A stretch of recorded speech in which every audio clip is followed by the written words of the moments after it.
নমস্কার বন্ধুরা, কেমন আছেন সবাই? আশা করি সবাই ভালো আছেন, সুস্থ আছেন। তো আজকে আপনাদের সাথে চিকেনের একটা রেসিপি শেয়ার করব। কিভাবে একদম সহজভাবে চিকেন রান্না করা যায় সেটাই আপনাদেরকে দেখাবো। তাহলে চলুন ভিডিওটা স্টার্ট করা যাক।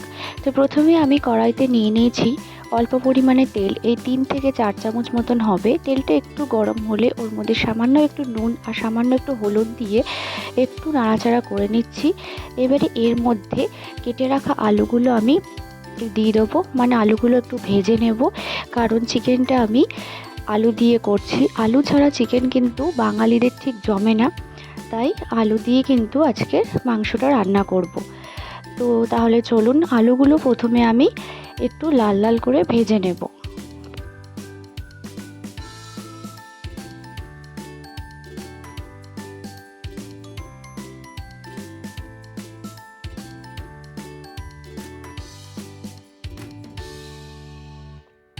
তাহলে দেখুন, আলু এখানে আমার ভাজা হয়ে গিয়েছে, একটু হালকা লাল করেই ভেজেছি। এবার আলুটাকে সাইডে রেখে দিচ্ছি। এবারে ওই তেলের মধ্যে দিয়ে দিচ্ছি একটা বড় সাইজের পেঁয়াজ কেটে দিয়ে দিয়েছি। পেঁয়াজটাকে হালকা ভেজে নেব, মানে গোল্ডেন ব্রাউন হওয়া পর্যন্ত পেঁয়াজটাকে ভাজবো।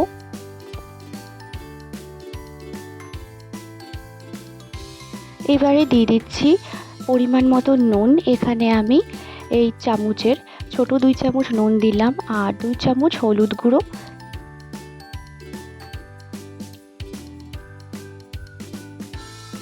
আর দিচ্ছি এর মধ্যে আদা রসুন আর পেঁয়াজ বাটার পেস্ট। এবারে সব কিছুকে খুব একসাথে ভালো করে মিক্স করে নিচ্ছি। খুব ভালো করে মিশিয়ে নিয়ে কিন্তু মশলাটাকে কষাতে হবে। হাতে সময় নিয়ে প্রায় 5 থেকে 6 মিনিট মতন কিন্তু মশলাটাকে ভালোভাবে কষাতে হবে, না হলে কিন্তু টেস্ট একদমই ভালো আসবে না। এখানে আমি আবার অ্যাড করছি চিকেন কারি মশলার গুঁড়ো, দিয়ে আবার একটু ভালো করে কষিয়ে নেব।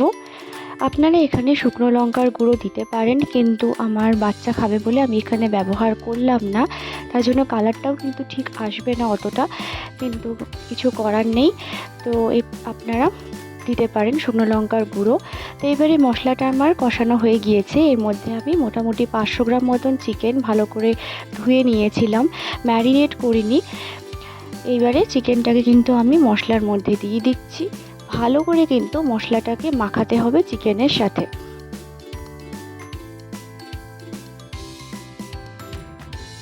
ভালো করে কিন্তু মশলাটাকে মিক্স করে নিয়ে এটাকে কষাতে হবে। একটু ঢাকা দিয়ে দিলাম।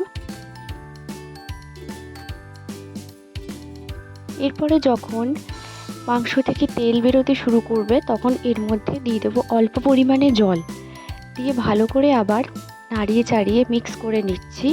আর প্রায় 10 মিনিট মতন কিন্তু হালকা মিডিয়াম ফ্লেমে মাংসটাকে রান্না করব। এর থেকে সহজ উপায় কিন্তু মাংস রান্না হয় না। আপনারা যারা সবে রান্না শুরু করেছেন বা ব্যাচেলার, এইভাবে কিন্তু চিকেন ট্রাই করতে পারেন, ভালোই লাগবে খেতে। তো ঢাকা দিয়ে ফুটতে দিচ্ছি। নামাবার ঠিক 4 থেকে 5 মিনিট আগে কিন্তু ভেজে রাখা আলুগুলো দিয়ে দেব। আলুগুলো দেওয়ার পরে আবারও কিন্তু ঢেকে এটাকে একটু রান্না করব।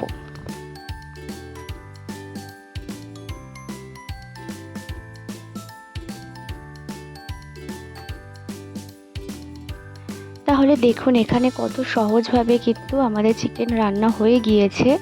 আপনারা সহজেই কিন্তু এটাকে ভাত বা রুটির সাথে খেতে পারেন। এইভাবে কিন্তু সহজভাবে আর কম সময়ের মধ্যে চিকেন রান্না করা যায়।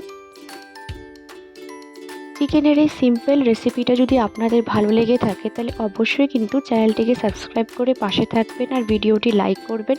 দেখা হচ্ছে নতুন কোনো কুকিং ভিডিও নিয়ে। Till then bye and thanks for watching.